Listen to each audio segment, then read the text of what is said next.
Gràcies. Víctor Català. Dos temes, un sobre la C32, hem tingut dues reunions de seguiment de la consulta de la C32. Ara mateix les empreses han presentat les ofertes, les seves respectives ofertes per gestionar el procés participatiu que ens ha de portar la C32. El que ens comença a preocupar és que estem a finals de gener, la setmana que ve ja és febrer, i segons les obres anunciades per la Generalitat, les obres d'ampliació de l'autopista C32 fins a Lloret, segons la Generalitat, haurien de començar entre el març i el maig.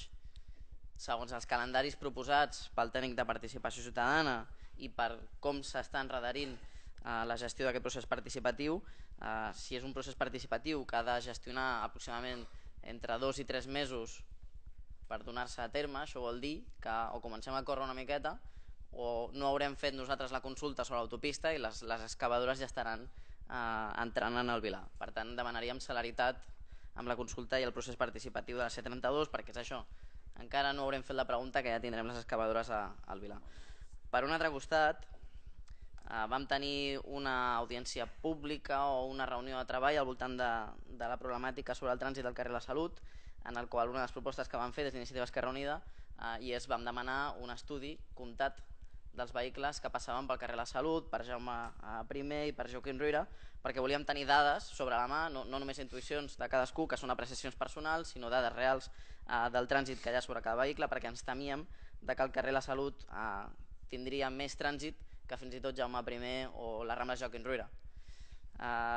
El senyor Enric Cano ahir va registrar l'Ajuntament i avui ens ha entregat als regidors i regidores un petit còmput manual que ha fet ell durant 2 hores cada dia,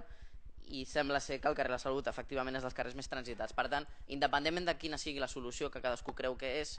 hi ha un problema. O sigui, no pot ser que el carrer més petit i amb més escolars sigui el més transitat d'aquests tres. Per tant, entenent a més que recollim que l'altre dia va haver-hi una audiència pública amb una proposta que va fer a la policia local i que vam quedar que s'hauria de treballar, entenem que es convocarà una reunió de treball específica sobre el carrer La Salut i que per tant podrem debatre això. Més enllà dels números que ha presentat aquest senyor, insistim que la policia faci aquest recompte també, sigui per contrastar les dades, sigui perquè l'equip de govern no es cregui aquests números. Entenem que cal anar a aquesta reunió de treball amb la feina feta i poder debatre en sèrio amb els números de quines són les solucions en aquest problema.